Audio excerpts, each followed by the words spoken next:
Gandang gabi po muli sa bansa. Araw po ng Tuesday. At medyo napaga po ating prayer meeting dahil may lakad po sa Friday. Nagawain po at natapat. So luluwasin po tayo bukas para may mga papasyalan po, may mga dadalawin po. So pray po yung biyahe ko po bukas at balikin po ng Thursday. At sa Friday may gawain din po na pupuntahan tayo. Sige po, tayo po ay manalangin na. Muli, Panginoon, salamat sa gabing ito. Salamat po sa pagkakataon muli, mapag-araw ng banal na salita, mapangawit, mapagpanalangin. Samahan niyo po muli, Panginoon, patuloy po madakila, talangin yung live stream, talangin yung mga nandito po, ang mga kapataan nakikinig na salita niyo. Pagayin niyo po kami, usapin, turuan po ng Espiritu, usap ka, talangin yung mga kapatiran, pwede manood sa mga tahanan, mga kaibigan, mga magulang, talangin po gabi ito, at samahan niyo po kami. May sakit, yung upuin, ang pamilya ng Sakiano, at pamilya na Panginoon ay at usong-usong po mga sakit yung pagpapalali po mga members ng LLBC. At ganyan na rin po ang Pastor Ferguson. Salamat sa pagkilos niyo sa aming bansa, sa DSWD, at sa pamilyang ito. Tulungan niyo po. Alam po namin na ikaw ang nakakita lahat at nasa inyong katotohanan, Panginoon, ang tamang usisya, ang tamang hatol, ay ikaw na po magkaloob, Panginoon. At tayo po yung aming kapulisan ng DSWD, lalo po ang kote, mga mahawak ng kasong ito. Samahan niyo kami, pagkalaan niyo po gabi ito, at ang saitano sa matamis na parang preparation. Bakit po muna tayo, bago tayo mag-aaral sa saitano, Panginoon.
His grace.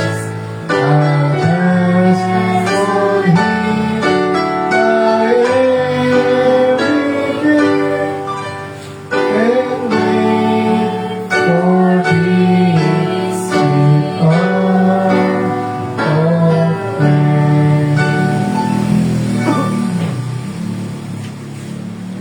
Ngayon po, Panginoon, sa awiting yan, ang oras ng panalangin ay tunay na mahalaga po sa Panginoon. No? Na sa mga tunay na anak ng Diyos. So let's continue to study the understanding the presence of God.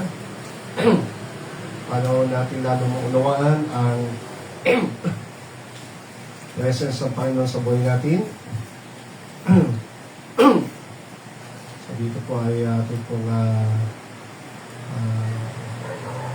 yan, konting review, yung ating pag-aaral last Friday.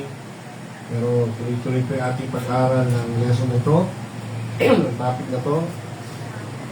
Thou wilt shew me, Psalm 69:11. Thou wilt shew me the path of life. In thy presence is fullness of joy, at thy right hand there are pleasures forevermore. So, ito natin yan. Okay, please. So, gawin natin po, no, na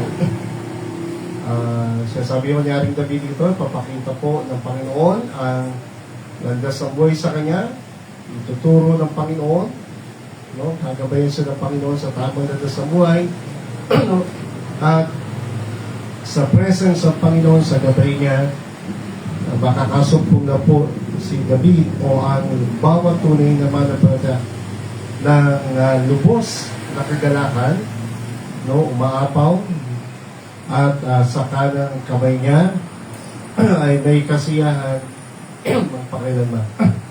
So let's continue this study. Makita natin ang Psalms nga po ay maraming talatang nagpapakita ng presence ng Panginoon, no, at may mga tema ng pag-iingat, kagalakan, gabay, pagsamba at paggalang.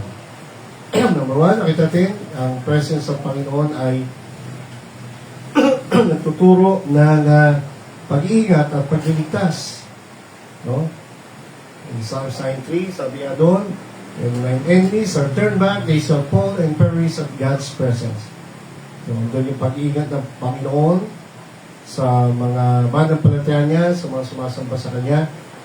No? Ang mga kaaway ay tumatalikod o iniiwanan o iniingatan ng Panginoon ang mga mananampalataya sa mga kalaban, at ang mga kalaban ay napapahamak at sila ay mga bumabagsak sa harapan ng Panginoon, no, sa gabay ng Panginoon, no, doon sa mga alagad niya. Let's continue. Number 2 na po, nagpasa na natin yan. No, sa presence ng Panginoon, mayroong kagalakan nga at kasiyahan. Joy and pleasure. No? Medyo di-discuss natin po yan. Ano pagkakaiba ng joy at pleasure? No? May konting pagkakahoy, pero may pagkakaiba rin po yan. No?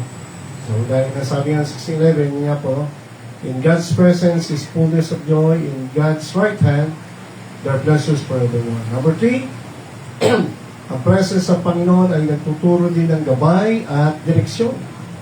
No? Yan, no? So, sabi nga dyan ay in your nakita no? Ipapakita mo ang landas ng buhay. So, that is direction and guidance. No? Gabay at direksyon ng buhay. So, yan ang presence ng Panginoon. Kapag kasama mo ang Panginoon, andun ang kanya na presensya, ay gagabayan ka, ingatan at susundan, no? Sasama ka sa tamang landas. So, hindi ibig sabihin yung gusto natin ang lalakaran natin. Kundi sabi nga ni David ay, no, ipapakita mo. So, ang Diyos ang magpapakita sa atin ng matuwid na landas, ng tamang landas. Yung dapat lakaran, no? So, yung dapat lakaran, puntahan ng mga anak ng Diyos sa paglalakbay sa mundong ito. No? So, hindi yung gusto natin, hindi yung plano natin, hindi yung nais natin, no? kundi yung mga pangako niya, His promises, His precepts, no? Mautos niya, His plan, His purposes, His precaution in the Word of God that you can find, no? Yung mga prinsipyo, yung mga perspective sa buhay. Nandiyan po yan sa Biblia. The plan of God, no? Okay, so, diyan po niya tayo. Kapag ang presence ang nasa iyo, ano yung gabay niya at direksyon. No? Okay, so next. Number 4. Ang presence ng Panginoon ay tuturuan kang sumamba sa Kanya at magpasalamat. Okay, so yan yung mga ilang talata sa Psalms. No? No? Tuturuan tayo magpasalamat at sumamba ng may pagpapakumbaba. No? Okay, may kagalakan, may awit, no? Walang kayabangan, walang, siyempre, kailangan malinis ang puso. Kaya nga, dahil sa kaligtasan ng Panginoon, wala tayong karapatan sumamba sa Diyos. Kung hindi dahil sa kaligtasan at kabanalan, kapatawaran, no? At paglilinis ng banal na dugo ng Panginoon Jesus, wala tayong karapatan sumamba at makapasok sa karya ng Diyos o maligtas sa parusa ng impyerno. So, kaya lang tayo nakakasamba ngayon at nagagamit na pa nakapaglilikod ng may pasasalamat, yun nga, no, ay lubos ang ating pasa dahil nga sa ginawa ng Panginoon. No? At He promised that the Holy Spirit will guide His children. Kaya sabi ng Psalms 95:1, no, tayo ay lumapit ng mayawit sa Panginoon, gumawa ng maingay na tunog o maingay na papuri at pagsamba sa bato ng ating kaligtasan o sa Diyos na nagligtas sa atin. Kaya sabi ng 95 verse 2, no, diyan, sa ating pagsamba o pagsisimba, no, dapat may excitement ka, may pusong masaya, may awit sa puso mo, may pasasalamat, pag sa ating pagsasama-sama, pagsamba ng Sunday, o sa ating kanya-kanya sa bahay, ay dapat may pasasalamat ka lagi, no? May papakumbaba, may pagmamahal, no? May awit, no? So, may pagpapakumbaba, may buong pusong pagsamba. Hindi napipilitan, no? Kaya, pag Sunday, ang mga Kristiyanong nagsisimba ay pag tama ang puso, magsisimba yan. Pero pag mali ang puso, maraming hadlan, maraming dahilan. Pero pag gustong sumunod at magpasalamat sa Diyos, sumamba, nag-uumapaw ang pasalamat, kabutihan ng Diyos sa buhay natin, ay marami kang paraan na gagawin para makasimba. No? Because of God's presence in your life, not only on Sunday, but every day. Can you imagine kung isang oras lang tayo, isang minuto lang tayo pabayaan ng Panginoon sa isang araw? Ano na kaya mangyayari sa atin?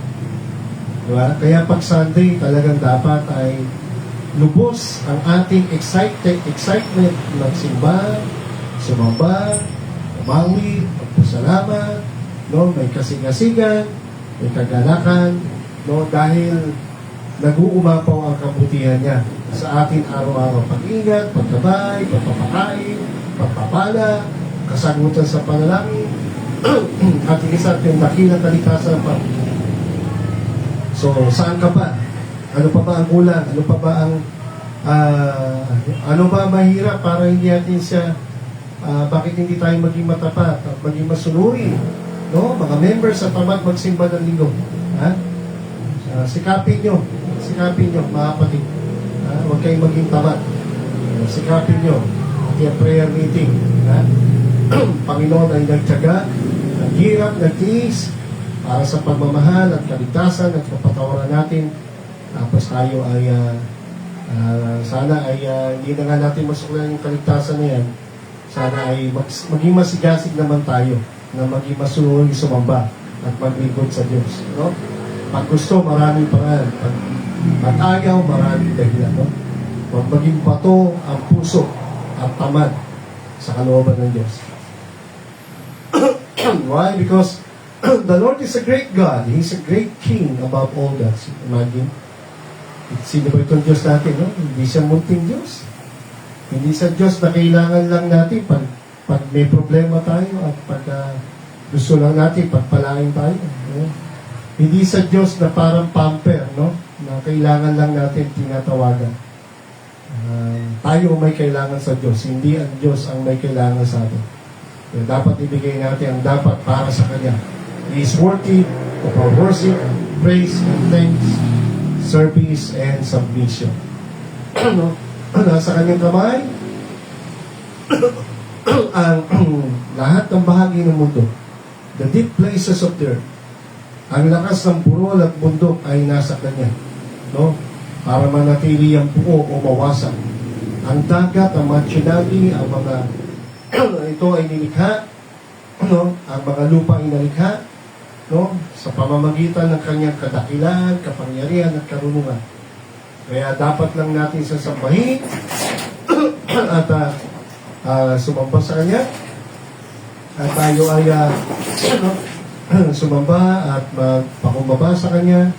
Lumuhod tayo sa Diyos na ating manlilikha. Okay, no? So, sapagkat siya nga po ang ating Diyos, no? Siya po ang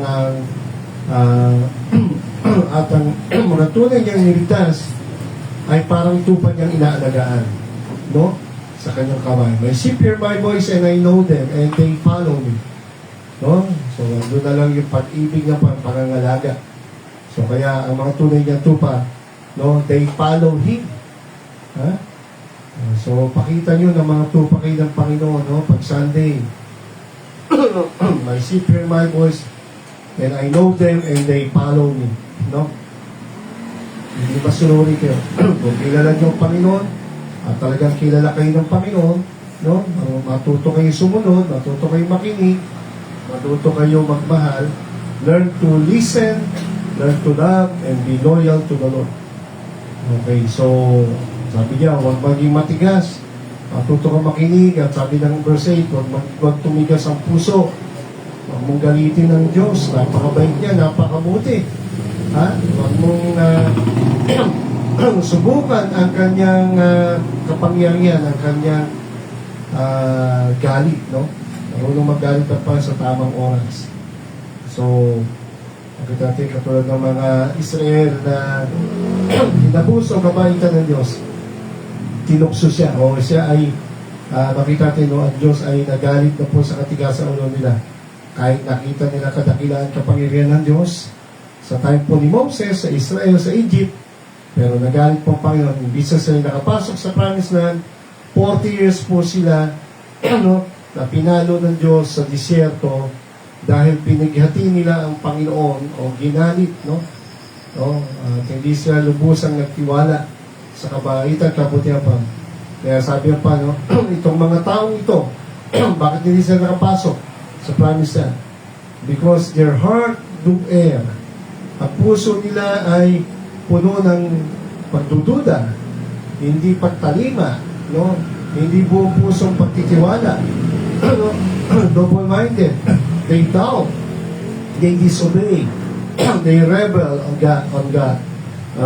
They nagrebelde sila sa propeta nila o sa pastor, no? Rebelde sila sa kalooban Diyos. They rebel and reject God's plan and promises. So, hindi naman si Moses ang nagligtas sa kanila sa Egypt. Hindi naman si Moses ang nagplano sa kanila. Ganon din po sa atin sa church. Kayo nyo ba plano yung magsimba ka? Manalangin ka, magbasa ka ng Bible, mag-offering ka. Hindi ho yung plano ni pastor. No? Kaya, bakit tayo aabot ng 24 years ang living life? O ito ay plano lang ni pastor, no? Kita niyo naman, mahirap lang pastor niya rito. Di ba? Pero sa biyaya at awa ho ng Diyos, pinagpala ho tayo, pinagpala ang mga miyembro. At ngayon ay binigyan tayo ng bahay-sambahan, ng lupa, ng building. Why? Pinagpala ng Diyos ang miyembro dahil ang Diyos ang source ng pagpapala at tinuturuan tayo magpakumbaba, maging masunurin, maging matapat, maging malambot ang puso. Huwag no tayong gumaya. Maging lesson sa atin ang nangyari sa disyerto sa Israel, na imbis, no, na-enjoy nila yung blessing ng Panginoon, no, they were disobedient. They doubt God's plan and promises. Di ba? So, sinuway na, ano nangyari? Naging matigas ang puso nila. Nalungkot pa, napigati. Sumama ang loob ng Diyos sa kanila. So, alam niyo, marunong din ang Diyos magalit at malungkot at sumama ang loob dahil pag may mga membro pasaway. Diba? Huwag mo natin abusuin ang kabaitan ng Diyos. Napakabait ito ng Panginoon, pero huwag mong abusuin. Pag nagkakasakit na kayo, paalala na yun ng Diyos. Diba? May sakit na dahil sa yung panahon, may sakit na paalala. Pag faithful ka sa Panginoon, alam mo matapat ka, may problema, sakit, so ipagsubok yan. Pero pag may pagkukulang ka, pagkakasala, at may mga problema dumarating, sakit, nagpapaalala ang Diyos. Kumbaga, kung ito'y palo man, palo ng pagmamahal, paalala. Huwag kang maging abusado. Huwag kang makalimot. Niligtas tayo para maging masunod. Nangyayari, naligtas ka na, pero bakit ayaw mong sumunod? Kaya nga dito, nangyari ang mga Israelita ay, sabi diyan, ang mga ninuno nila, ginalit ang Panginoon. They proved me. No, they tempted me and so my word. Nakita nila ang kapangyarihan ng Diyos, ang kabutihan. Sa ganang mana, the presence of God was with them. No? Yung sa gabi, merong pillar of fire. Sa araw ay merong umbrella ng clouds. No? Sinamahan sila ng Panginoon. Ginabayan. So it's not Moses, it's not because of the pastor or the prophet. No, they were blessed. They were protected. They were guided. Hindi si Prophet Moses. Hindi si pastor. It is the God that we serve. The God na nagpakilala kay Moses. Ayaw na nga ni Moses. Punta na Israel, natatakot sa kapero, natatakot sa ibang Israel. Alam niya, matitigas sa ulo. But sabi ng Diyos kay Moses, sumunod ka. So, nasamahan kita, sabi ng Panginoon. No? At katuwang mo si Aaron. Kaya, napilitan man si Moses, pero dahil nagamit na rin Panginoon, sabi niya, paano siya maniniwala sa akin? Sabi niya, bagsak mo yung baston. Nang binagsak, nag-iahas, sa takot si Moses. Sabi niya, hawakan mo yung buntot. Nung hinawakan, yung baston ulit yung kahoy niya. Yung ahas, naging baston ulit. Sabi niya, para maniwala sa, pakita mo yan. O, pagkulang pa, yung kamay mo, i-diretso mo, yung kanang kamay, at naging ketomin. Pakita mo sa kanila yan. Pagkatapos, nawala yung keto. No? At hindi lang yun, 10 salot ang pinadala ng Diyos. Nakita nila ang kadakilaan, ang kapangyarihan, ang presence, ang plano, ang pag-iingat, ang pagliligtas ng Diyos sa Israel, sa Egypt. Lalo na nung ika-10 salot, namatay ang mga firstborn son, ang panganay na lalaki ng mga Egyptian. Ang Israel, walang namatay sala sa bawat bahay. Because God said to Moses, doon sa panghuling salot, yung pang-10, sabi niya noong umaga kay Moses, sabihin mo, lagyan nila ng dugo ng batang tupa. No, Lamb of God. Maglagay ka magpatay kayo ng batang tupa, tapos yung dugo niya, ipahin niyo sa mga pintuan ng mga pamilya, tahanan ng mga Hudyo. Bakit? Sapagkat doon sa panghuling salot, dadaan po ang anghel ng kamatayan ng Diyos, yung inutusan niya. At bawat bahay na makita niya may dugo ng tupa sa bawat bahay, lalagpasan yun ng angel of death. Pero yung bahay po talaga ng mga Egyptian, ang pakay ng Panginoon masalot o makaranas ng parusa niya. Sapagkat si Pero ay nagmatigas, nagmayabang, at sabi niya, sino ba yung Diyos si Moses? Hindi ko kilala yan. Wala akong pakialam yan. So, kaya 10 salot ang yumanig, ang humatol, ang nagparusa, at nagpalambot, at nagbigay ng takot sa puso ng isang matigas at mayabang na hari na Egypt. No? Kaya ang Israel natakot din naman. No? Natakot. Kung hindi sila naniwala sumunod kay Moses, baka pati sila namatay yung first one. And after that, sila yung pinalaya. So, ang daming pinakita ng Diyos sa kabutihan sa Israel. Pero, ang malungkot nga po noon, napakadali nila makalimot, magmatigas, no, magduda, lumaban kay Moses, sa Diyos. No? Sana mga members, sakita natin. 24 years na po ang LLBC. No? So, tingnan niyo po ang mga nakaraang taon na kabutihan ng Diyos sa atin. No? So, huwag niyong abusuhin ang kabaitan ng Diyos. Tingnan niyo po ang pawang kabutihan ng Diyos sa nakaraang taon. Niligtas ka, pinatawad ka, pinagpapalang pamilya mo, hindi nagugutom, ha? Makita natin dyan, pinagpapala ka materially, diba? Anong dahilan para tayo ay maging matigas ang puso at hindi sumunod sa plano ng Diyos? O baka gusto pa ba ninyo ay pitik, no? Sige, ako'y papaalala lang po sa inyo, ha? Gusto nyo ng pitik, sige, hintayin nyo po, no? Ang Israelita ay dahil sa 10 matigas na ulong espiya, ha? Yung 10 ang nagtulak ng rebellion sa Israel. Kaya imbis sila ay from Egypt, nahating dagat, Red Sea departed, maglalakbay sa 40 days sa papuntang Promised Land, sa gabay at tulong at pag-iingat ng Diyos ang magbibigay ng tagumpay ay ang Diyos, hindi taga si Moses, hindi yung mga sundalo nilang lalaki, hindi yung yun eh. Pag may gera. Pero totoo lang po, yung gera na ganap sa time ni Joshua ang nagbigay ng victory. Ang Diyos, yung bumagsak na wall of Jericho, yung nahating ilog Jordan, no? Ang dami pa rin pinakita ng Diyos ng mga milagro at kapangyarihan because of God's presence, God's guidance, God's goodness, God's grace. No? Kung peke ang Diyos nating mga baptists, no? Lagi ko sinasabi ang mga members, diba? Kung peke ang Diyos natin, ano pa dahilan nyo para magsimba? O kung niloloko ko lang kayo, piniperahan ko lang kayo, diba? Eh, huwag na kayo magsimba sa baptist, gano'n lang yun. O, diba? Alis na kayo, huwag na kayo magsimba, huwag na kayo mag-open. Kaya kung totoo ang Diyos natin, diba? Kung totoo, anong dahilan mo para maging matigas ang puso? At lumaban o hindi sumunod. Di ba? Ang dami ng kabutihan. You check the past years that God is good and gracious and guide you, di ba? And bless you, your family, di ba? Sinasagot yung panalangin mo, hindi man lahat, pero ang Diyos ay laging the best ang ibibigay sa iyo. Di ba? So, ewan ko, napakahirap bang unawain ang plano ng Diyos o talagang matigas lang po ang puso natin o nagmamatigas ang mga membro at pinipilit ang kamay ng Diyos ay gumawa.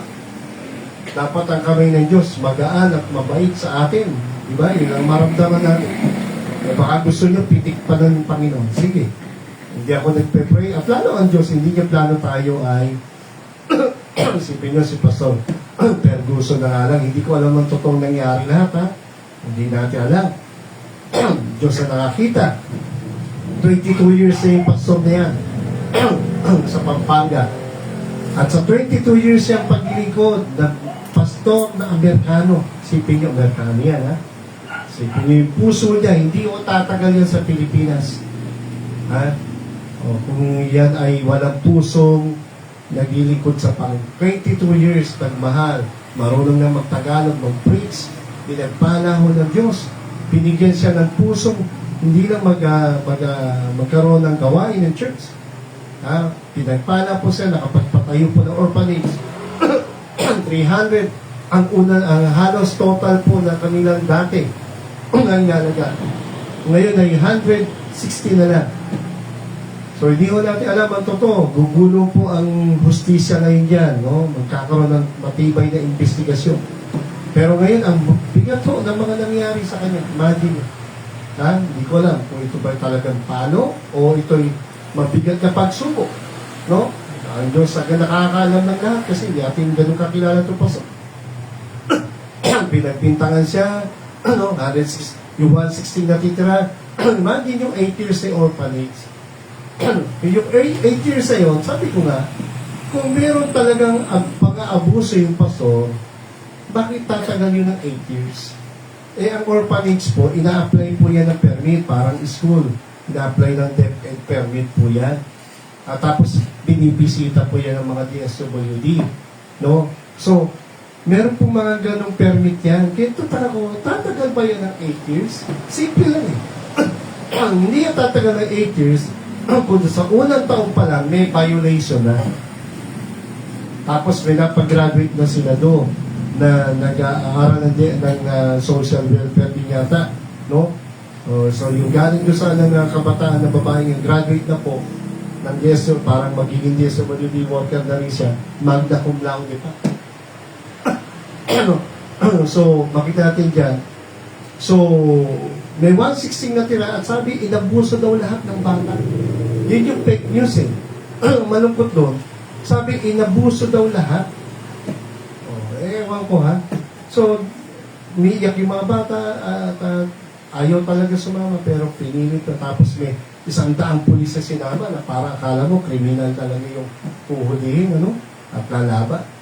So pinusasan, kinulong, tapos mo ipapadeport na yata, hindi po na kasi merkado no? So pag-pray po natin maigit. Imagine nyo yung pastor na yan, naglilingkod sa Panginoon, nagmahal na nga yung problema ng gobyerno, hindi na nga nila lahat magawa ng DSWD, di ba? Dami kasing batang pasaway, daming kakalat-kalat ng mga pamilya o mga batang mahihirap sa kanya. Kumbaga, kung magigianis ang gobyerno, hindi naman lahat kaya nila. Ito na nga, meron ng mga private orphanage na tumutulong. Di ba? Dapat tulungan pa nga ng gobyerno yan eh. Diba? Nangyari po, yun nga po. So, pinasara, kinulong, hinuli. Yung mga bata ay dinala sa DSWD. At sinasabi nga po ay pinumpog daw, hindi pinapakain, pinukulong, yun daw po ang parata. So pag-pray po natin, pag-pray po natin yung pastor na ito. At lumabas yung totoong nangyari, maimbestigahan po talaga. So pero imagine nyo, gusto ko makita nyo mga kapatid. Pero nyo ito, pastor na to, hindi pa rin ligtas sa mga ganyang bagay. Naglingkod. Ang motibo, maglingkod. Magmahal, mag-alaga ng mga batang mahihirap, mga nagugutom. 160 ang natira. Dahil lang doon sa dalawang pasaway na bagong pinagkatiwala sa kanila na siguro, siyempre, bata ay makulit disiplinahin. Ganun lang yun. Daming bata nga ngayon na batang kriminal na nagre-rape So, dapat ba, laging paniwalaan mo yung mga batang yan? Diba? Laging sasabihin yan, hindi ko alam. Hindi ako. Mga bata ngayon, marurunong na magsinungaling. Kaya dapat disiplinahin. Diba?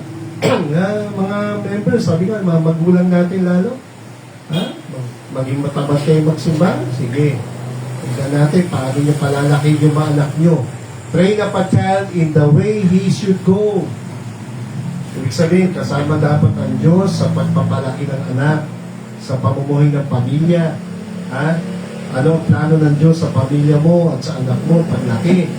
Ang salita ng Diyos dapat nandiyan ang gabay. Hindi kayo nagsisimba. O paano mo ginagad yung family mo sa kalooban ng Diyos. So paano lalaki yung mga yan? Kung walang Diyos, walang church, walang Bible. Hindi lang pera kailangan yan. Hindi lang bahay, hindi lang laruan, hindi lang school. They need God and yung guidance niya, yung salita niya. Lalo na po ang kaligtasan ng kalan. So, kita natin mga kapatid, ang Israel po ay pinagpala ng Diyos pero tumigas. So, si Joshua at si Caleb lang po, pamilya nila, ang nakapasok at yung 20 years old pababa. Dapat hindi na makapasok natin, pero sabi ng Panginoon, sige, yun na lang 20 patas, pasaway, hindi papasok. Pero yung 19 pababa, yun ang papasok sa promised land. So 19 plus 40, 59 years old na sila nung sila ay pumasok sa promised land. Si Joshua at si Caleb na naniwala at sumunod, no? Naniwala at sumunod sa plan ng Diyos, no? 40 years old na, kung di ako nagkamali, si Caleb, no?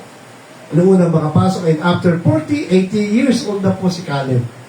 Pero sabi niya, yung lakas ng Diyos, sabi niya sa buhok Diyos, yung lakas ko nung 40 years ago, and after 40, 80 na siya, sabi niya, the same pa rin.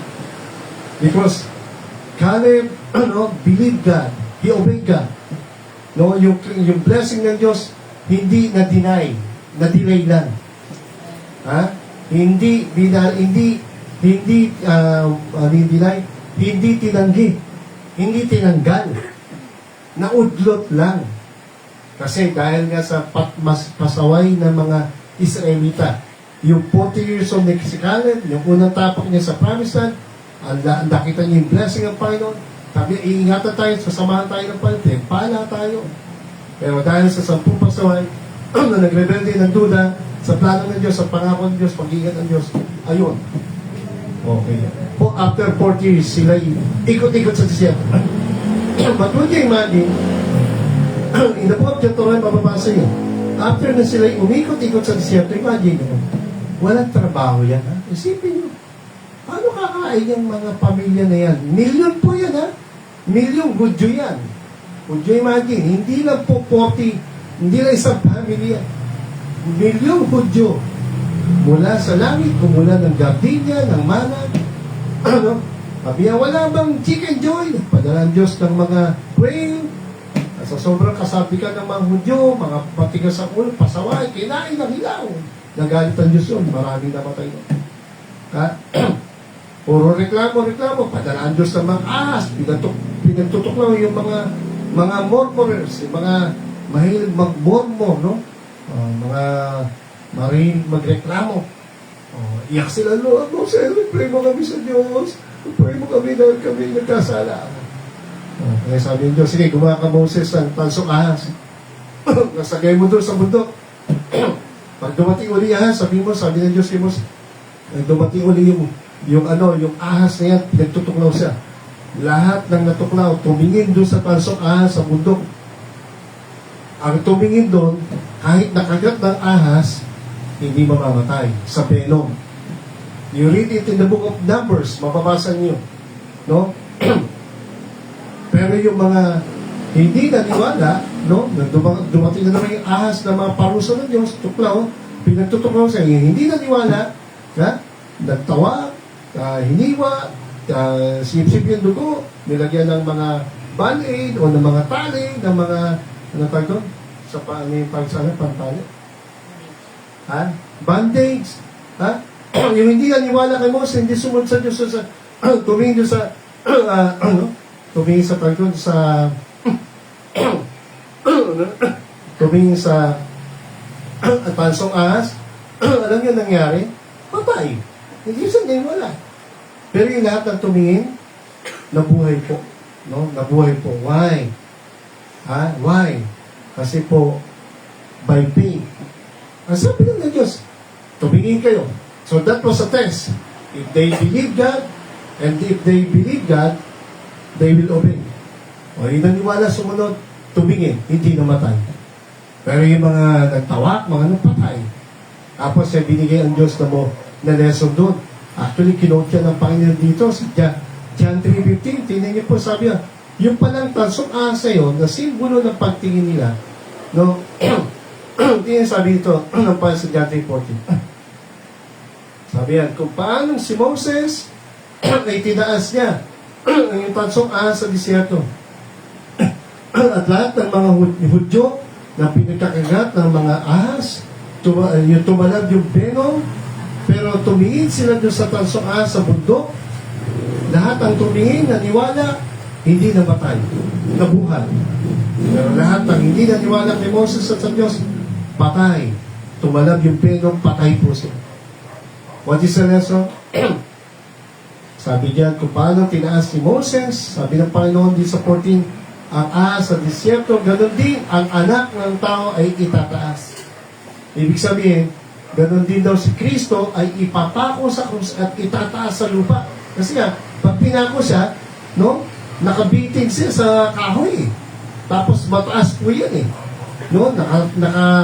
Baga, nakataas, kita-kita ng maraming tao. Kumbaga, nakabitin po sa kahoy.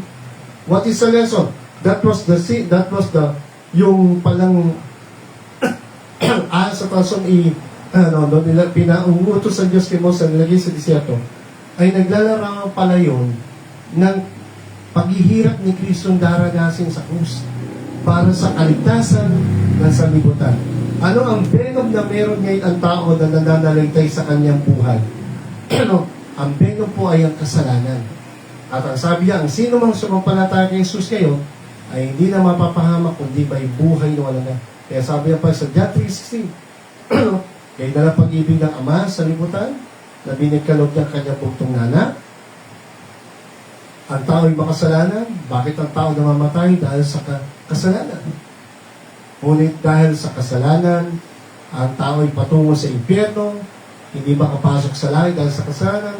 Pero dahil din sa kasalanan, pinadala po ng Ama, dahil sa pagmamahal sa tao sa buong mundo, pinadala niya ang kanyang bugtong na anak na walang kasalanan, ang Panginoon Kristo, naging masunurin sa Ama, upang ang sino mang sumampalataya kay Kristo ay hindi na mapahamak sa impyerno, yung tiyatag na ikalawang kamatayan sa Bible, kundi magkaroon ng buhay na wala na. So, ang ganda na plano ng kaligtasan sa Bible, katulad po nung pinakutos ng Diyos kay Moses, lagay ka ng tanso. Lahat ng naniwala sumunod, hindi namatay. Pero lahat ng mga hindi naniwala kay Moses namatay. Ganun din po ang kaligtasan sa bagong tipan. Ang kaligtasan, bayad na, libre na, may kaligtasan, bayad na kasama natin. Dapat patungo tayo sa impyerno, pero binayaran ng Panginoon. No? Patungo na tayo sa langit dahil kay Kristo. Pero anong gagawin na lang ng tao? No? Pagtiwalaan yung namatay sa krus. Aminin mo ikay makasalanan, di mo kaya ligtas sa sarili mo. Pagtiwalaan mo yung namatay sa krus. Ang kaligtasan ay dahil kay Kristo lang. Bayad na, nilinisan ba ng dugo, pinatawad ka na lahat ng kasalanan. So, merong buhay na walang gan, ibig sabihin, pwede ng tao pumasok sa dahil kay Kristo. So, kaligtasan, hindi pag-anib sa reliyon, hindi sa anumang reliyon. Baptisman, Iglesia man, Catholic man, hindi po. Hindi paggawa ng mabuti, no? Kundi pagtiwalaan mo yung ginawa ni Kristo sa krus. Bukas ang langit dahil ngayon kay Kristo. So, pagtitiwalaan mo lang siya, hindi lang tapatas. Kaya, malamang sabi ng 17, isinugo na amang kanya anak, hindi para tulad ng mundo, kundi ang mundo, ang tamang kasalan ay maligtas. So, ang kaligtasan ay na kay Kristo. Ang babalan niya sa 3:18. Ang sumampalataya sa Kanya, hindi na hahatulan. So, may kapatawaran na, may kaligtasan na kay Kristo. Siya po nagsabi niya, Panginoon Jesus, hindi po ako. Ngunit ang hindi sumampalataya sa Kanya ay may hatol na. So, malungkot po kapag ang tao nagtiwala ang kaligtasan sa religion, paggawa ng mabuti, no? Sumusunod tayo sa Diyos, hindi para maligtas, kundi pinatawad ka na, niligtas ka na. Kaya tayo sumusunod dahil mahal natin Panginoon. If you love me, keep my commandments, obey my commandments. Diba? Love God with all your heart, love your neighbor as yourself. So, bakit mahal mo ang Diyos? No? Bakit mo siya sinusunod? Bakit mo minamahal ang kapwa mo? Sinusunod? Bakit mo ginagawa ng kabuti ang kapwa mo? It is because of love. Hindi para maligtas. Pag sinabing kaligtasan, kay Kristo lang yun. Yung ginawa niya sa krus. So, yan ang dapat maintindihan ng tao ngayon. No? Upang siya'y makapasok sa langit. So, at makasama ang Panginoon sa buhay na wala. So, makita natin, dahil sa galit ng Panginoon, marami hindi nakapasok, pero si Joseph Caleb, ang pamilya niya, at yung 19, pababa, plus 40, 59. Marami po nakapasok na Hudyo. Dahil po sila ay, makita natin, no, sila po ay nagtiwala, sila ay sumunod, at hindi nila naranasan ang galit ng Diyos, yung poon. Sila ay nakapasok sa promised land. Ano ang tama pasok sa langit? Sa pamamagitan lang po ni Kristo. Ang galit ng Diyos ay katulad ng dugo na pinahid sa pintuan. Lahat ng Hudyo, yung firstborn, hindi namatay. Because naglagay sila ng dugo. Naniwala sila, sumunod sila. Ngayon, ang mga Egyptian na pahamak sa galit ng Diyos. Bilang parusa sa kanilang kasamaan at hindi pagtitiwala o pagre-rebelde sa Diyos. So makita tayo mga kapatid, no? Huwag natin baliwalain ang mga plano ng Diyos sa buhay natin. No? Maging masunuri ka. No? Maging magalang ka. No? Ang presence ng Panginoon ay nagtuturo sa atin ng pagkamangha at paggalang. The more we know God, the more we experience His goodness, His grace, His guidance. Makita natin dyan, dapat lalo kang namamangha, lalo kang dapat na-inspire, no? Sapagkat lalo na kapag makita mo, maunawa mo ang kadakilaan at kapangyarihan karunungan niya. No, ito ay nagtutulak na maging ang mundo ay mayanig, matunaw na parang ice cream. Would you imagine yung mga bundok, di ba, nakarang mga bagyo? Di ba, yung isang sa India, lusaw. No? Lusaw yung isang barangay pa yun, no? Punaw. Daming namatay. Because of that, tinatawag nating landslide. Natunaw po yung mga bundok na parang ice cream. Ha? Dahil doon sa mga bagyong dumaan. No? Siyempre, ito ay may kinalaman po ang Diyos yan. Yung mga India, napakaraming rebuto yan, no? Kapag lumindol, nagkaroon ng tsunami. That's part of God's shaking the world. Ha? Ang taong wala ng takot sa Diyos, medyo ginigising niya. Ha? Matakot naman kayo sa mga pinagagawa niyong kasalanan. Kaya ating bansa, ating mga politiko, ating gobyerno, sabi nga, wala na po yata kahiyan sa pagnanakaw, pagsisinungaling, pag-aabuso sa kapangyarihan. So, medyo malungkot po yun, pagbansa natin, pag mahirap, napakabilis ikulong. Tagal ng hustisya. Pero kapag ka mayaman, makapangyarihan, naku. Talagang kahit may kaso na, hindi agad-agad nakukulong. Hindi lang sa bansa natin nangyari sa buong mundo. Yung tinatawag na korupsyon, yung pag-abuso sa kapangyarihan. Pero tanda po natin, may araw ng paghatulong ng Diyos. Lahat naman tayo mamamatay, lahat tayo harap sa Diyos. Kaya masarap ang Panginoon ay nakilala mo bilang tunay na Diyos at tagapagligtas. Or else, kapag binaliwala mo siya, nagmayabang ka, nagmatigas ka, tanda natin, time will come. Ang Panginoon ay mamili ka, ang Panginoon ay tagapagligtas mo ngayon, o tagahatol mo ba ng araw? Siya ay tagapagligtas, ibig sabihin, nagpatawad sa iyo, minahal ka, pinatawad ka, niligtas ka, may pangako siya, buhay na walang gan. Yan ang ginawa ni Kristo sa mga nagpakumbaba at lumapit sa Kanya. Pero sa mga umabuso, may hatol po siya sa mga hindi niyang tiwala. Sabi nga na Psalm 68:8, and the earth shook, the heavens also dropped at the presence of God. Even Sinai itself was moved at the presence of God, the God Himself.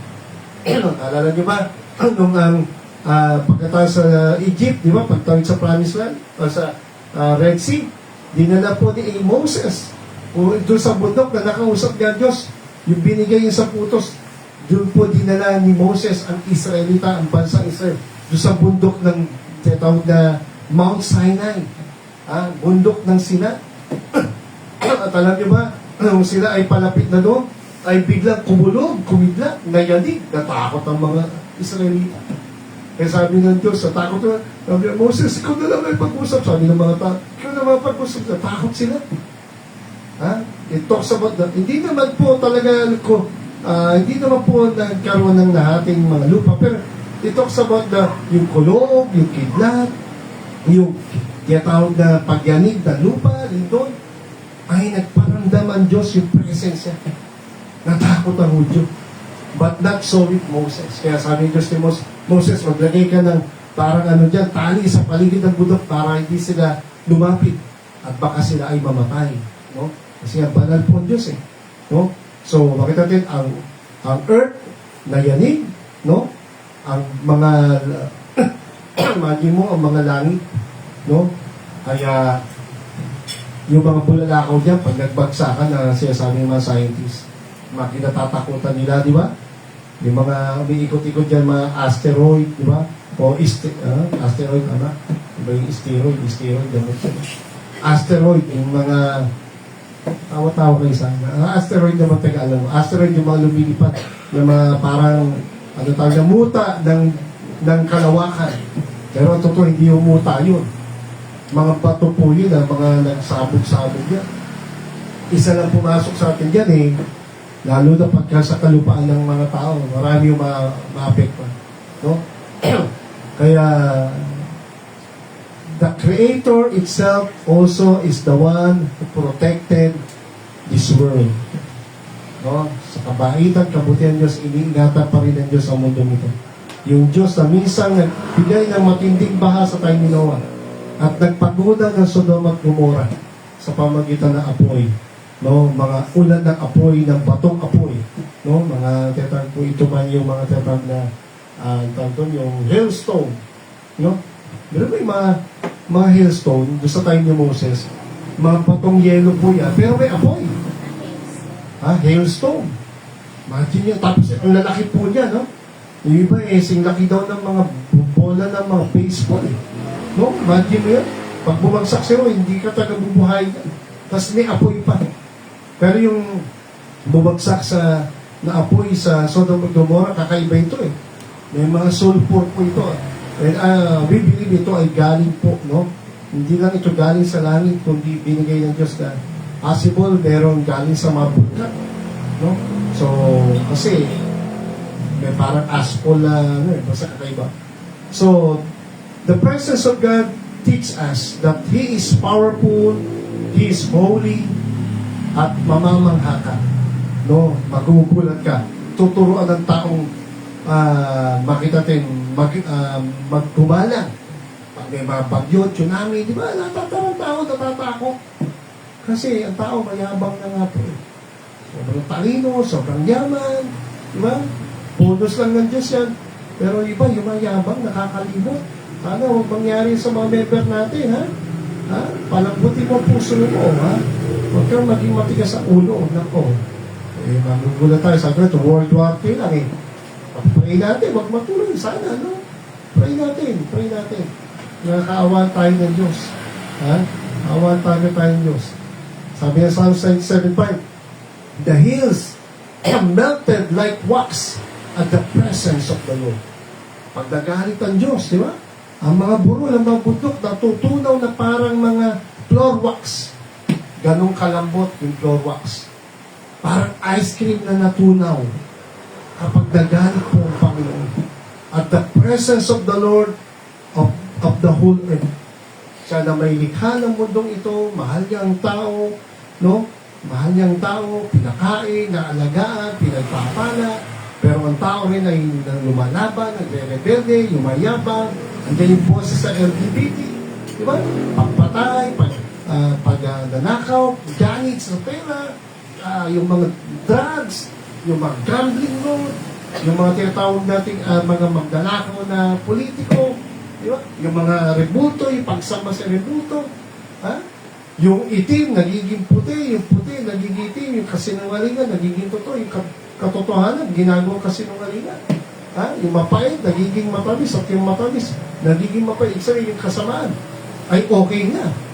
At yung kabutihan ay kinukulong pa, pinarurusahan. Hindi po ganyan ang Diyos, ang Biblia. Sa Diyos na banal, matuwid, at Diyos ng katotohanan, hindi sa Diyos ng kasinungalingan. Ang salita niya ay basahin niyo para makilala niyo siya. At mahiya tayo.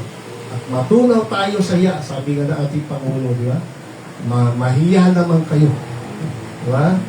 So, ang Panginoon din ay natuturo sa atin, matuto tayong hindi lang mahiya, matunaw sa hiya, magulat ka, mamangha ka, manggilalas ka. Dahil dakila, makapangyarihan, matalino, ang Diyos natin ng Biblia, ang Diyos na tunay. Paano tayo mga Diyos ng Baptist? Meron tayo totoong Diyos. Pero ibigay natin ang tamang trato, ang tamang pagsamba, ang tamang paglilingkod, ang tamang pagsunod. Mga miyembro, hindi na yata kayo nananalangin. Kain na lang kayo ng kain, no? Kasi may pera no? Sagana, ha? Sige, parang Diyos, papadala mga problema, pagsubok. Bakit? Kasi nakakalubot yan, no? Nagpe-pray na lang tayo kasi kailangan natin si Lord. Iyak-iyak tayo, may problema, no? Hindi ho. Ayan ang sabi ko, wala pa ang gera, mag-pray na kayo.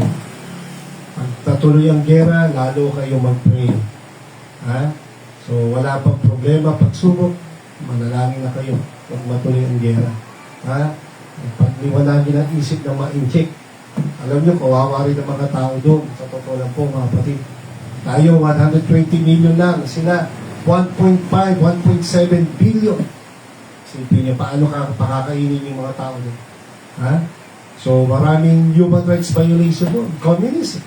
Walang Bible, walang Diyos. May mga church doon, a Christian church, pero patago. Pinipersecute, kinukulong, pinahirapan sila. Kawawa po sila. Bawal ang Bible doon. Parang sa North Korea, parang sa Vietnam, no? Pero may mga gawain na po ng Diyos, pero patago na, patago. Patago sa atin, we have freedom to worship, to serve the Lord. Diba? We enjoy the freedom, we enjoy the blessing. Ha? Walang bawal magsimba. Bira, gusto niyo pa yata magsimba, pag bawal na naman magsimba, no? Oh, so, magsimba na kayo mga kapatid. Bawal na kayo maging tamad.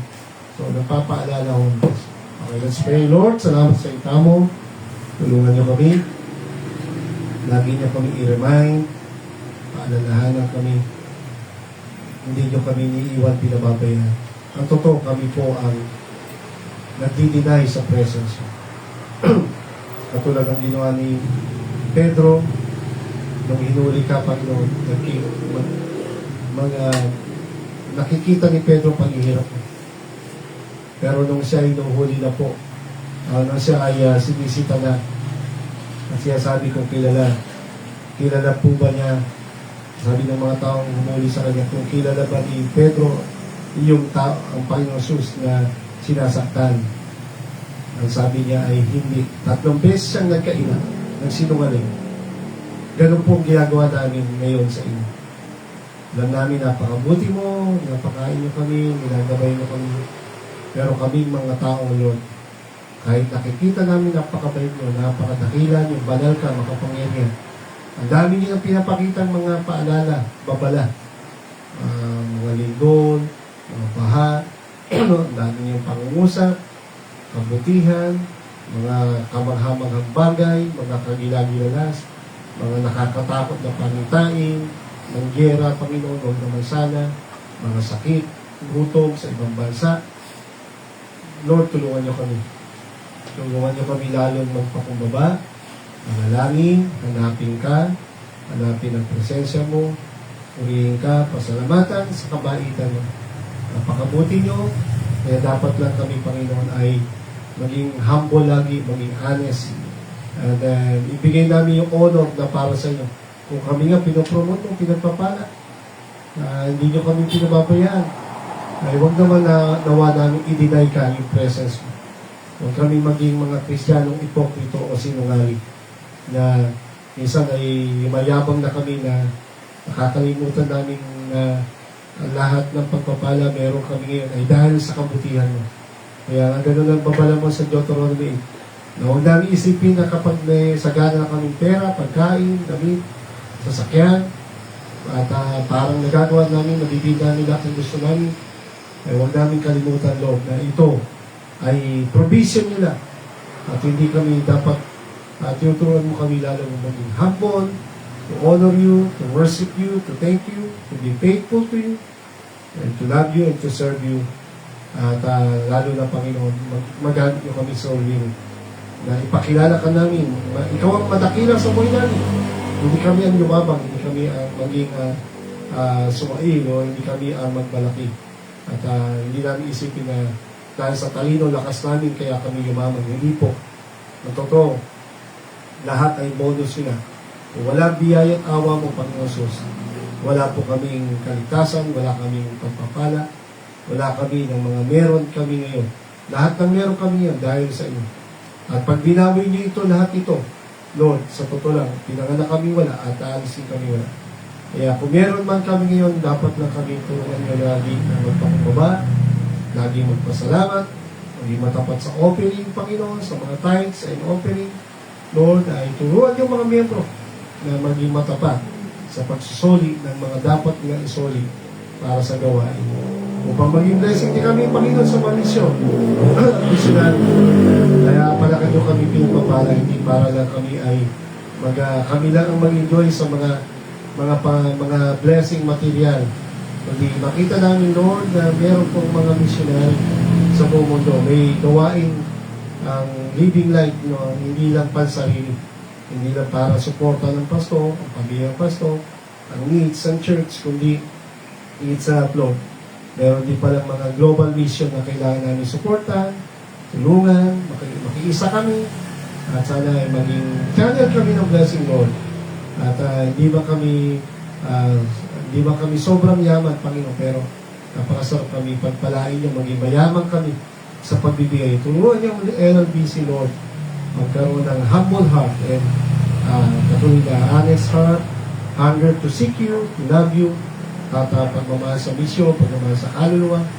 Tulungan niyo po kami, ang bawat Baptist Church sa bansa sa mundo, tulungan niyo po na maging mapagmahal sa kaluluwa at sa misyon.